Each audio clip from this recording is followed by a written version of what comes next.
Abra sua Bíblia, por favor, no Salmo de número 3. Nós vamos ler do verso 1 ao verso 8, que é o Salmo completo. Salmo de número 3, verso 1 ao verso 8. Eu coloquei o título dessa mensagem: O Deus que me apacenta.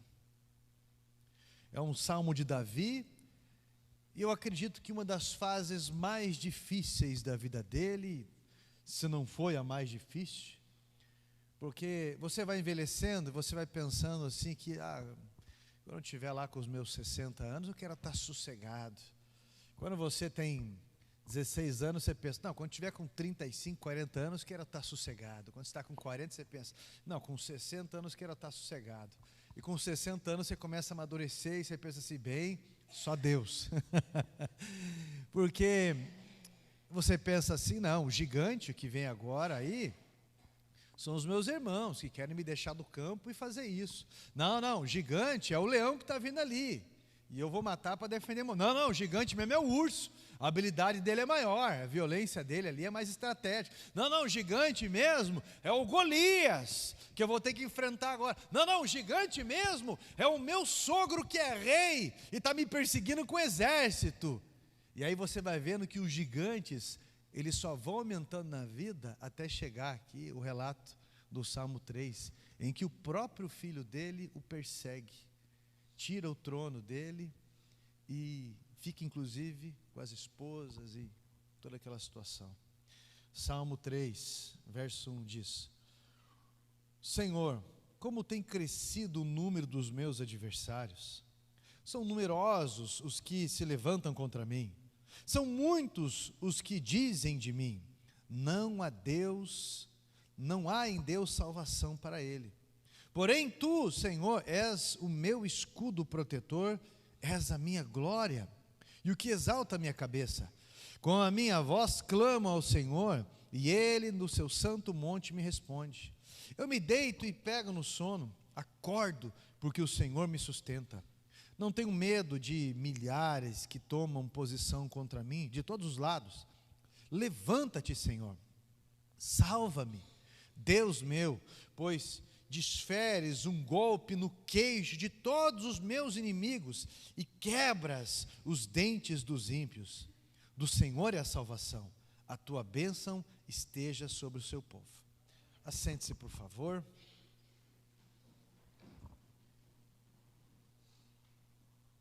O livro de Salmos, na real, ele é uma coleção registrada de autores que se relacionavam com Deus, né? Autores que se relacionavam com o seu Criador, com o sustentador de tudo.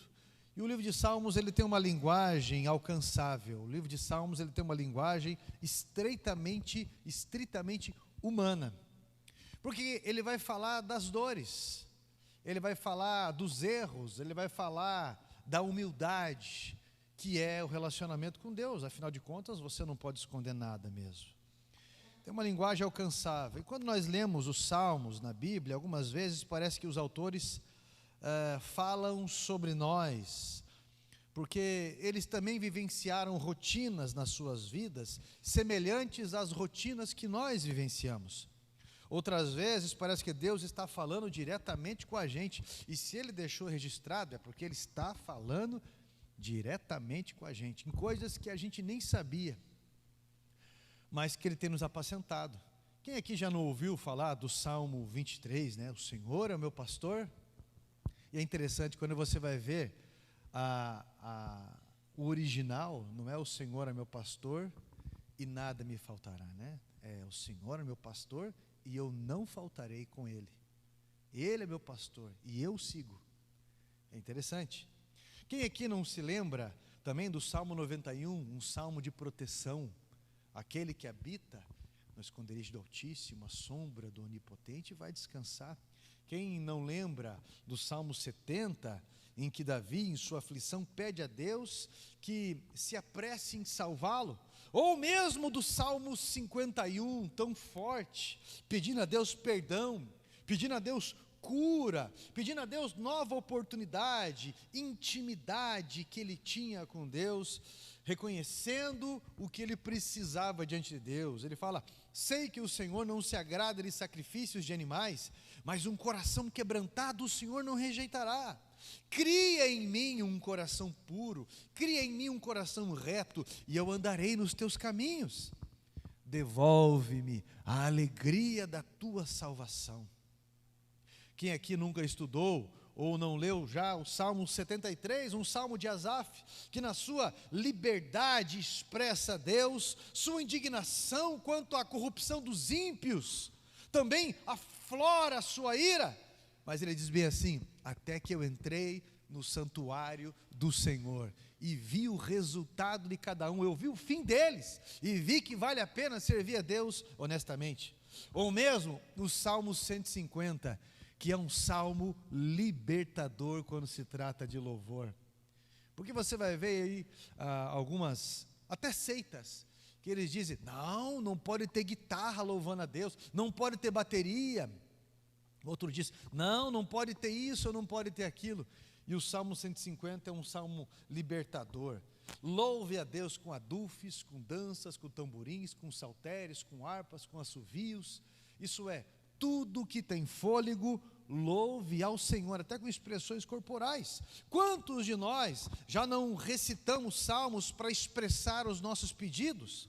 Quantos de nós já não pedimos dizendo: Deus é o meu refúgio, Deus é a minha fortaleza, socorro bem presente na hora da angústia? Quem não foi lembrado pelo Espírito Santo e despertado ouvindo: os que confiam no Senhor são como os montes de Sião, que não se abalam, mas permanecem para sempre. Quem com a alma aflita não lembrou: eleva os meus olhos aos montes, porque de lá virá o meu socorro.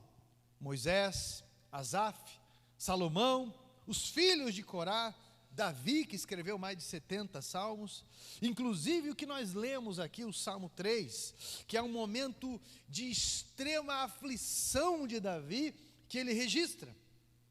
E Davi, ele não tem holofortes ali apontados para ele, porque ele está em fuga.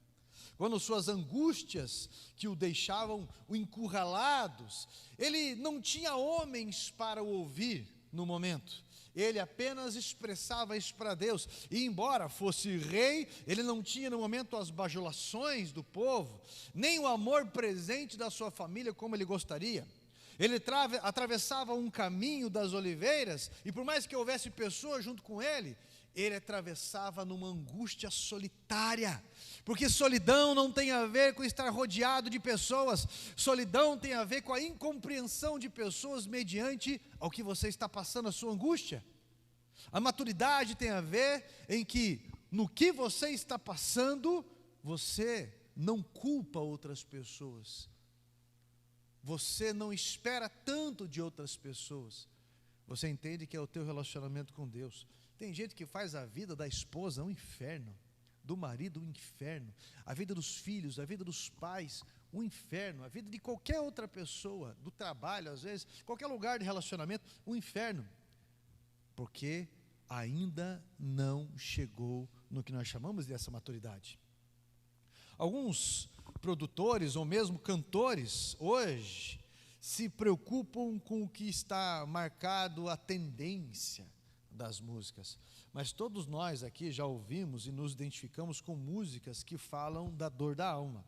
Mas como esses autores com um talento no seu DNA, na escrita, Davi não tem escolha. Ele canta porque ele está vivendo, ele está ressignificando aí o que ele está vivendo e expressando para Deus, algo que quando você canta ou entrega nas mãos de Deus, ele sara, porque escute, meus irmãos, nós sempre entregamos espinhos para ele, e ele sempre nos entrega o seu amor, porque carregar a cruz, você vai perceber que aquela cruz não é daquelas pessoas que nós estamos amargurados, entristecidos, magoados. Aquela cruz tem a ver com o nosso orgulho, aquela cruz é nossa. E quem nos ajudou a carregar a cruz é Cristo. Se você olhar para a palavra de Deus, você vai perceber que aqueles que começaram cantando angústias para Deus, mas de cabeça confiante em Cristo, com fé, vai terminar com socorro, vai terminar com livramento. Davi está dizendo: Deus está demais. Eu estou acostumado com urso, com leão, com gigante, com um rei louco. Mas agora, Deus, é o meu filho que se levanta contra mim.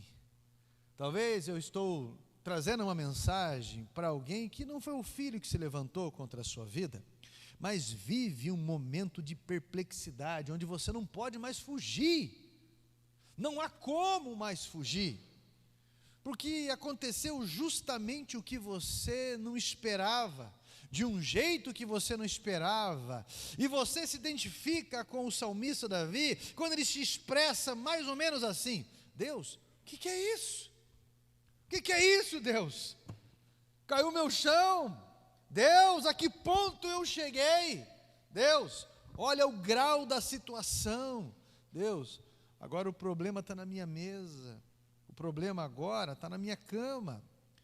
O problema agora está na cadeira que está do meu lado. Davi, ele canta a sua perplexidade, ele canta a sua dor, porque o salmista nos ensina que essa história não vai terminar assim. Outro ponto: muitos dizem da minha alma, não há para ele salvação em Deus. É o que Davi diz aqui. Absalão era filho de Davi. Absalão não está propondo só uma rebelião política contra o seu pai, se você já conhece a história.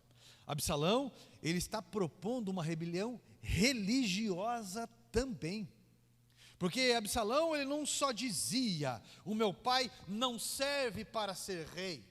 Na porta do reinado, ele ficava ali dizendo: olha, ele entrega uma cesta básica para vocês, mas tem carne. Eu entregaria uma cesta básica, mas com carne.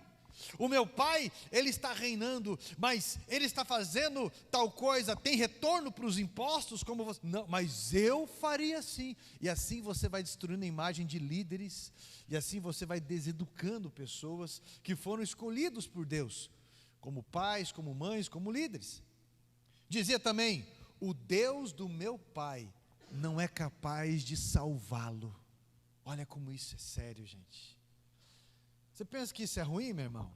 O próprio Absalão, ele decretou a sua própria sentença ao falar de Deus de Davi. Se você não gosta de mim, é uma coisa: ó, eu não gosto do cabelo do pastor, eu acho que a causa dele é brega, ó, eu não gosto aí, eu não gosto disso, eu não gosto daquilo, é uma coisa. Agora, se olhar para mim e dizer: Deus não é com ele, Deus não está neste lugar, Deus não é Deus na vida dele, aí quem responde é Deus. Não é eu que respondo, é Deus que responde. Se passam na porta da igreja e dizem: eu não curto esse povo aí, eu não gosto desse povo, aí ficar cantando: a Deus em Israel, caia fogo, eu não gosto desse. Agora, se começa a dizer: Deus não está com eles, Deus não recebe eles, Deus não responde eles, Deus... Deixa eu explicar para você uma coisa, meu irmão. É Deus que vai responder esse povo. Deixa eu te explicar. Como é que Absalão desviou? Porque ninguém desvia à toa assim. Como é que Judas desviou? Ninguém desvia à toa assim. Como é que, quando você olha para a Bíblia ali, Jonas desviou por um momento? Ninguém desvia à toa. Judas andou 3 anos ali com Cristo. O último ano, Cristo ficou a noite inteira orando, e então escolheu 12 apóstolos. Quando Cristo escolheu 12 apóstolos, não tinha esse tipo de erro no coração de Judas, mas alguma coisa aconteceu nos últimos meses, ou no último mês, que desviou o coração de Judas. Quando você vai olhar para Absalão, ele era normal, mas uma situação frustrante da sua vida amargurou o coração dele a tal ponto que Satanás deixou um barco esperando para ele, e ele entrou nesse barco. Olha para cá, um coração amargo não nasce de um dia para o outro, não. Ele nasce numa expectativa frustrada, um coração amargo, um coração que o ego ainda não foi tratado, a dor em si ainda tem uma significância maior do que o teu propósito de vida, do que o teu chamado. Aí Satanás estaciona certinho do teu lado, uma porta, eu vou cuidar de você, você vai ser valorizado, você, olha, é a menina dos olhos, e começa. Eu vou entrar, por que eu não vou entrar nesse lugar? Eu quero. E aí ele conduz você através da amargura. Ele faz isso porque julgava-se responsável em executar, em vingar-se da sua irmã Tamar, que foi violentada pelo seu outro meio-irmão chamado Aminon. Quando ele trama por 2 anos e chega e mata Aminon, ele vai sair de Jerusalém e ele vai para a casa do seu avô Talmai, que era rei da cidade de Gesur. Um território que estava na rota de conquista de Israel, mas que nunca chegou a ser conquistado. Talmai, avô de Absalão por parte de mãe, a sua mãe Maaca, idolatrava, era pagã. Então Absalão, ele tem um problema em Jerusalém. Ele não vai para Jerusalém. Ele não vai para a casa do seu avô Jessé, que tem aliança com Deus. Sabe por quê? Porque pessoas feridas não devem procurar outras pessoas feridas, porque gente ferida não cura ninguém. Você vai olhar um ou outro lá, um lambendo a ferida do outro. Forem injusto com você, né? Mas não se preocupe não, ele é muito complicado. Você sim, olha o teu cabelo, que coisa mais linda. Você sim, você não merece ela, você não merece ele. Olha isso. Agora, eu sofri também. Eu sofri.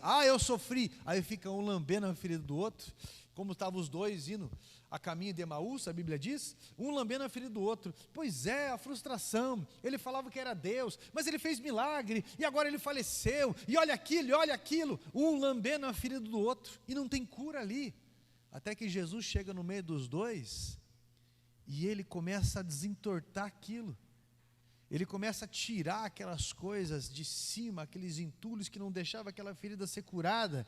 Então Jesus começa a falar com eles, confrontando eles em perguntas. Mas as escrituras não dizem que isso tinha que acontecer para que se cumprisse? As escrituras não dizem isso, não dizem aquilo? Então a cura começa a acontecer quando o confronto começa a acontecer. Absalão deveria ter ido para a casa do seu avô Jessé, e não para o seu avô Talmai. Aí você pode dizer que na casa de Jessé tem problema. A casa de Jessé, meu irmão, tem problema sim, eu sei. Tem gente invejosa? Ali tem, são os irmãos de Davi. Tem gente invejosa sim, mas há Deus ainda ali que comanda aquele lugar. Há Deus ali ainda que decide, Deus que envia profeta naquele lugar, Deus que envia azeite naquele lugar, Deus que levanta um menor naquele lugar, como levantou Davi. Se eu estou com um problema, meu lugar é em Belém, não em Gesur, um lugar que ainda se ouve a palavra de Deus e se tem direção. Olha, eu tenho que ir para onde Deus pode mudar a minha história. Mas ele sai e ele vai procurar o avô Talmai. Se você estudar o nome Talmai, eu fui estudar o nome Talmai, porque no Velho Testamento o nome tem um grande significado no seu propósito de vida. E o nome Talmai significa aquele que separa a terra, aquele que ara a terra, aquele que racha a terra. Então Absalão tem problema com o pai, Absalão tem problema com a família. Em vez de procurar uma referência de Deus, ele vai procurar aquele que racha, ele vai procurar aquele que divide, alguém que separa. Você nunca vai encontrar a cura andando, se aconselhando com pessoas que não te confrontam. andando só com pessoas que alimentam o teu ego, coitadinho de você. Há pessoas que se identificam com sua dor, porque vivenciaram a sua dor também. Há pessoas que te escutam, mas que não te direcionarão para a cura, família, cura no ministério, seja o que for. Essas pessoas só alimentam a sua amargura e especulam a tua vida.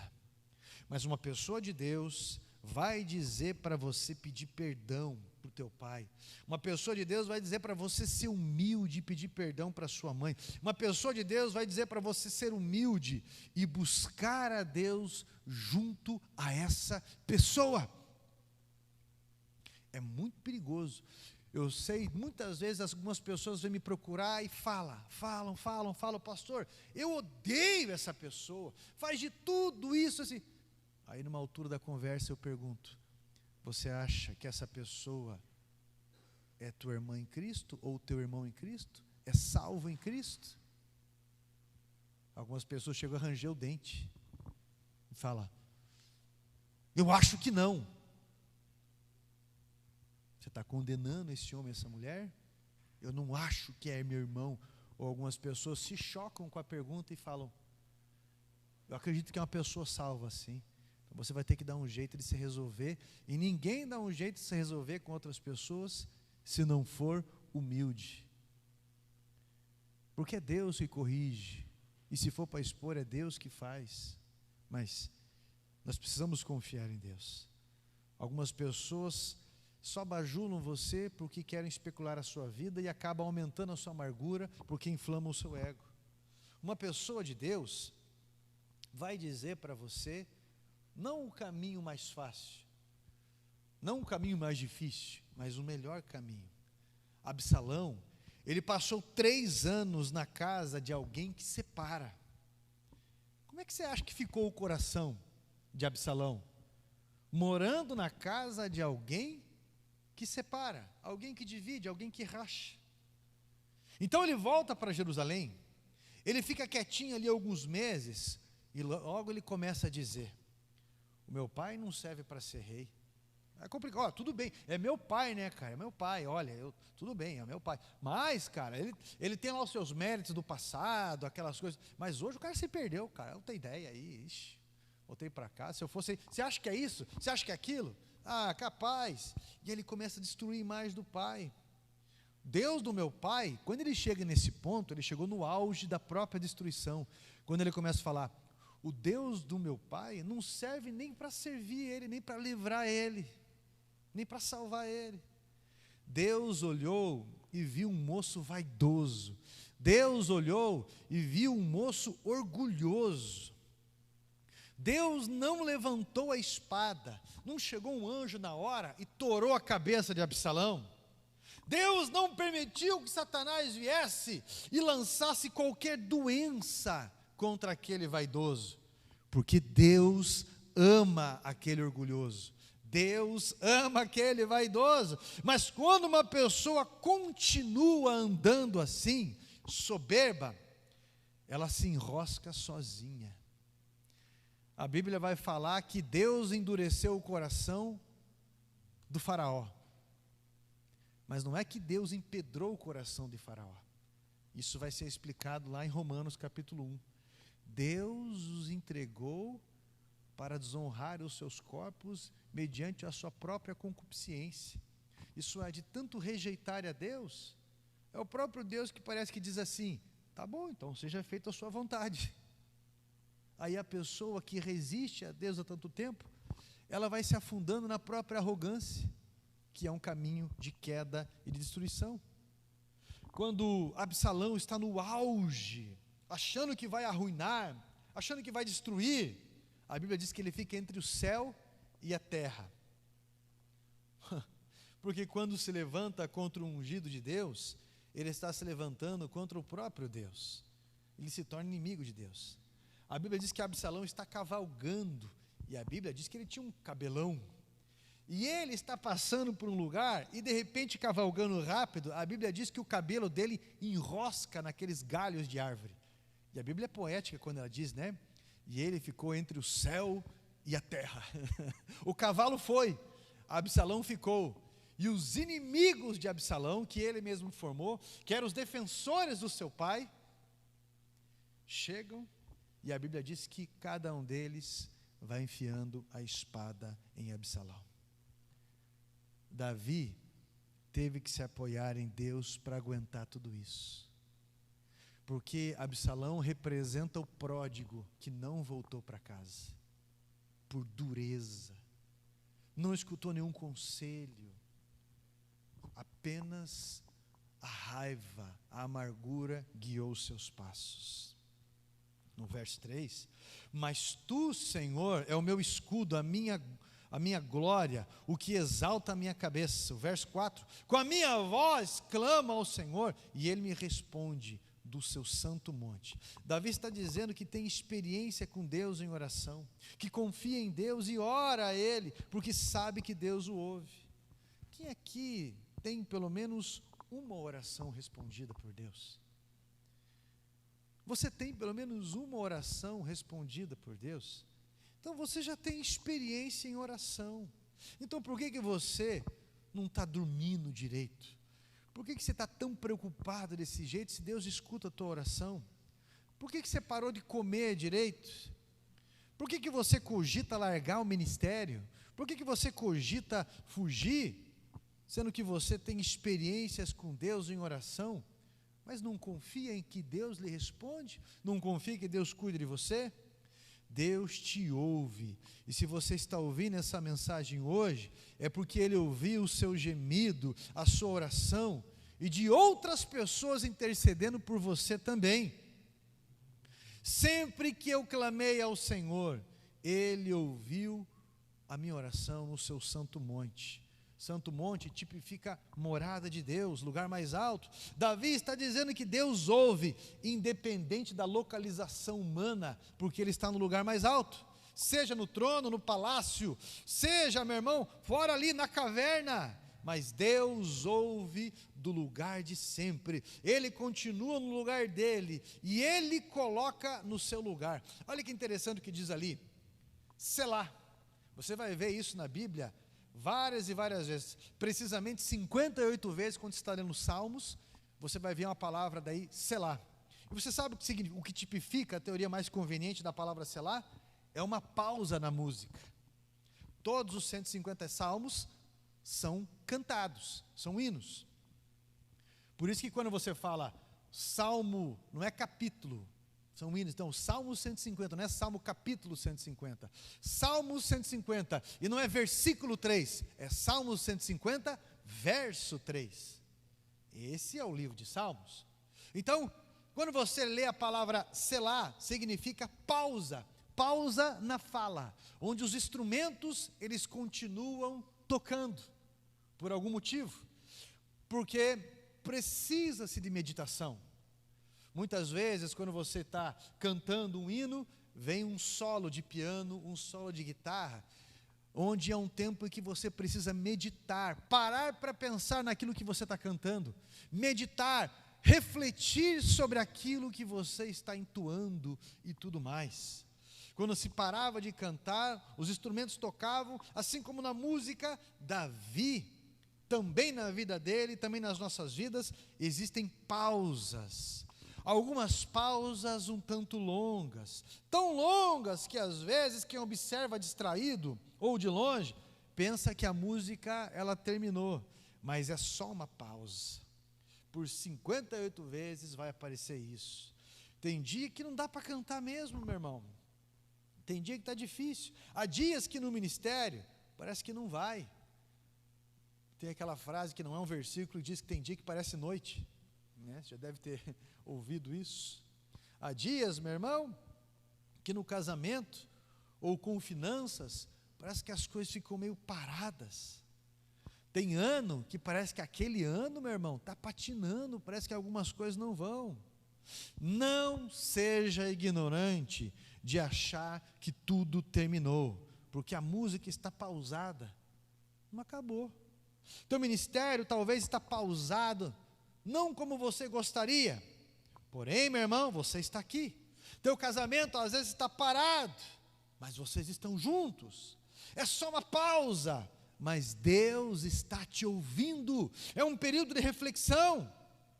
Nos dias de Elias, a Bíblia diz que Deus pausou a chuva por 3 anos, mas quando ela veio muito forte. Em Daniel a Bíblia diz que durante 21 dias as respostas de Deus pausaram, mas quando ela veio tão forte que ficou registrada até para os últimos tempos. Por 400 anos, Deus pausou a sua fala com os homens, mas quando veio a sua fala, a voz do que clama no deserto, veio através de João Batista, a presença de Deus anunciada. Isso é, quanto maior a pausa, maior o milagre. Quanto maior a pausa, maior a bênção. Então saiba que para Deus nunca é tarde, e você vai cantar de novo. O tom, a nota vai aumentar. Davi volta a cantar, porque Deus cura qualquer dor. Deus enxuga dos olhos qualquer lágrima. Tanto é que no verso 5 ele diz: deitei, dormi, porque o Senhor me sustentou. Ei, meu irmão, você acordou porque o Senhor te sustentou até no sono, no momento que nós estamos mais vulneráveis. Deus sustenta, Ele sustenta contra a depressão, Ele sustenta contra a fome, e acima de tudo, Ele nos sustenta o nosso emocional, sustenta o nosso sentimental, o nosso psicológico e espiritual. Uma criança, por exemplo, ela não sabe quanto que custa um tênis. Uma criança não sabe quanto que custa a comida. Você começa a parar para pensar nessas coisas quando você quer morar sozinho, ou quando você quer casar. Aí você vê quanto que está o rolo de papel higiênico.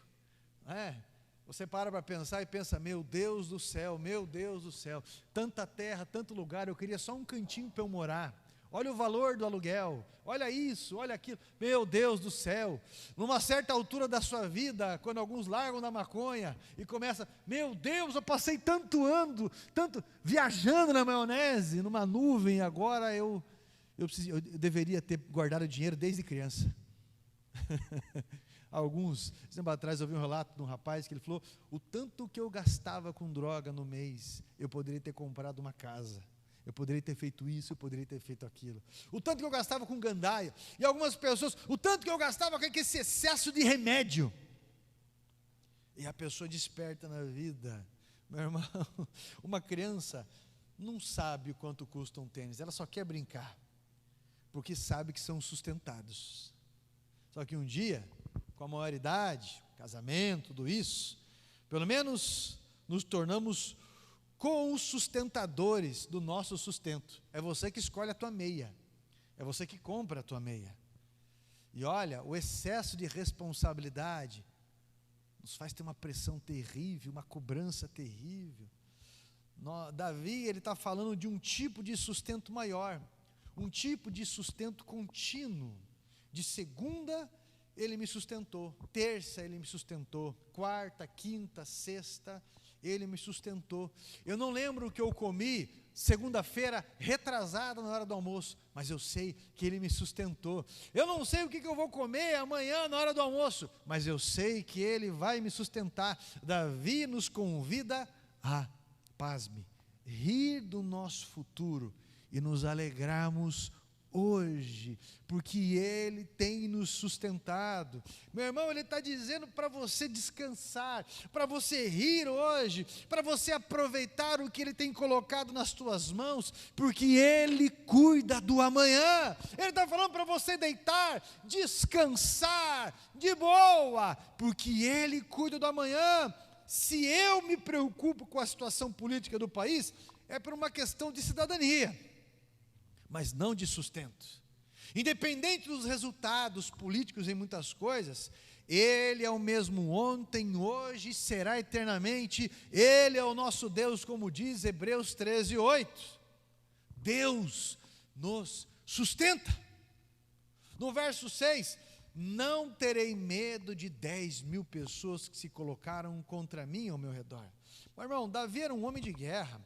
Ele sabe que o que vence uma guerra não é um número, mas a potência.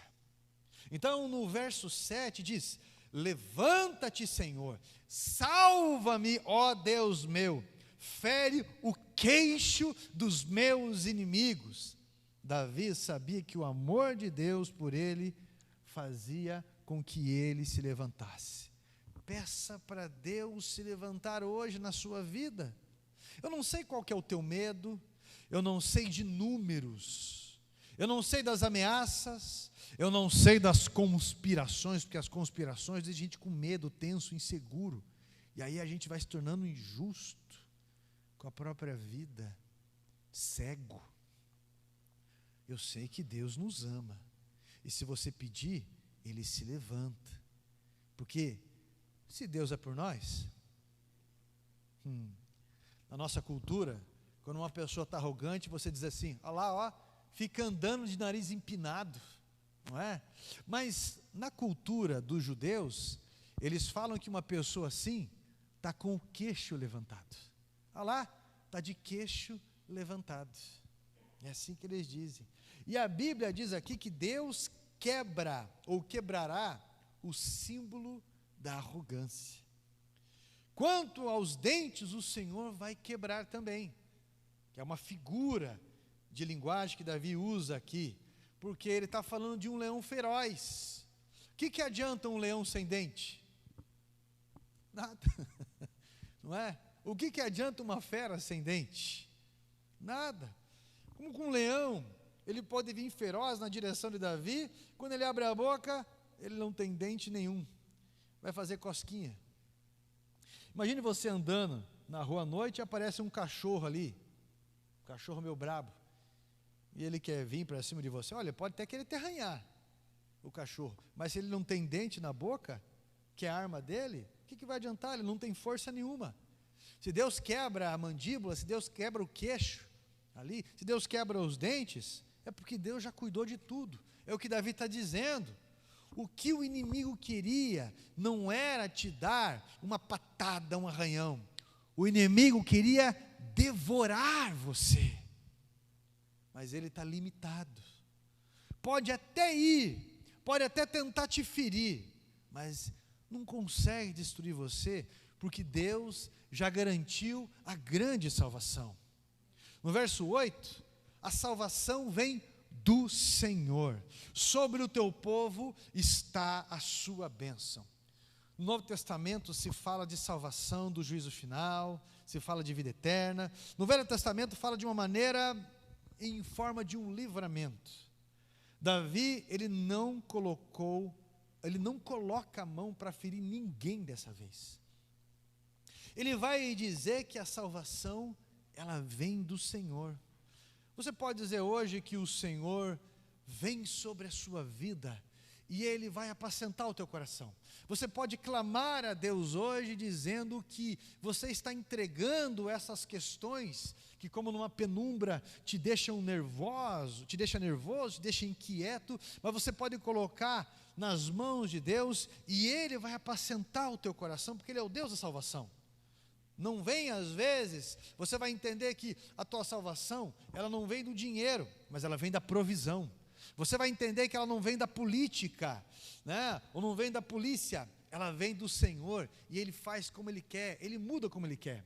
Tem uma senhora que eu estou intercedendo, Eliane Donofre, ela vai escutar essa mensagem, e ela estava testemunhando sempre, como eu mando no grupo de transmissão as mensagens, ela sempre relata alguma coisa, um testemunho, ela escuta.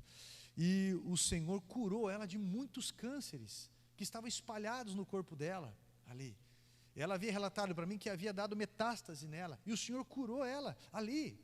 Ela entregou, ela tem clamado a Deus, ela tem entregue para Deus tudo isso. Então a salvação, você pensa às vezes que ela vem de uma forma, mas Deus condiciona, ela vem de uma outra forma, irmão. O inimigo, ele fica se exibindo, quando que ele acha que ele pode avançar, ele vem com o queixo levantado, mas o Senhor quebra a mandíbula, o Senhor quebra os dentes, o Senhor transforma a cova em bênção, o Senhor levanta testemunhos, você constrói em altares para Deus, onde seriam fúnebres, a salvação vem do Senhor. Meu irmão, pastor não foi feito para amaldiçoar ninguém, pastor foi feito para abençoar. Pais não foram feitos para torturar filhos, pais foram feitos para melhorar a vida de filhos. Se você acha que você não teve uma boa referência, seja uma boa referência. E pare de levar para frente um legado de amargura e dor. Porque o meu pai, porque minha mãe, porque meus líderes, porque isso, porque aquilo. Apenas seja referência, seja bom e seja honroso. Hoje, você pode se alegrar no seu futuro, porque o inimigo está tentando se exibir, rugindo como falso leão, buscando a quem possa tragar, mas ele não vai conseguir êxito sobre você, porque você tem confiado em Deus, você canta a tua dor, você canta o teu livramento, você vai ser mais leve, você vai deitar, vai dormir e vai levantar, e você vai perceber que Deus tem guardado a tua vida, tem garantido o alimento, tem garantido as evoluções da tua vida, porque Deus, Ele te ouve, Deus te apacenta, porque Deus já cuidou de tudo, e Ele tem endireitado o teu caminho, Ele tem endireitado a tua vida. Ore a sua confiança hoje, canta a sua confiança a Ele, canta a Jesus Cristo, deixe Ele te apacentar, porque você vai lembrar que os dias difíceis, eles se tornaram cicatrizes na sua vida. Não há dor que Deus não possa curar, não há dor que Deus não possa sarar, não há lágrima que Ele não possa limpar. Deus tem te dado algo para você desfrutar e descansar, que talvez você não está enxergando, porque está olhando pelos olhos da amargura, os olhos da desconfiança, os olhos da tristeza, os olhos da frustração, mas Deus tem colocado algo maravilhoso na sua vida. Se você não tem algo que te agrade, que está te perturbando, cante para Deus a sua dor, cante para Deus o seu agradecimento, cante para Deus a sua esperança, cante para Ele e pare de cantar a Satanás, sendo um murmurador, se fazendo de vítima para os pais, se fazendo de vítima para os filhos, se fazendo de vítima para os vizinhos, se fazendo de vítima sempre para o cônjuge e tudo mais, se fazendo de vítima. Porque você não é vítima, você é uma pessoa privilegiada, meu irmão e minha irmã, que acha que é vítima. Só na Nigéria, em um ano, foram mortos mais de 10 mil cristãos. E você acha que eles se intitulam como vítimas? Não, eles cantam a Deus. E a maior igreja, a maior tenda, o maior templo do mundo agora, está lá na Nigéria. Para você ver o tamanho do templo, o tamanho daquilo, e a fé deles no momento de perseguição terrível, como está crescendo. Sabe por quê? Porque quem fica se intitulando como vítima, não cresce. Quem mesmo em meio à perseguição, continua louvando, buscando e declarando a sua fé, cresce. Pode ter certeza. Absalão, ele cantava as suas dores para as pessoas só, nunca para Deus.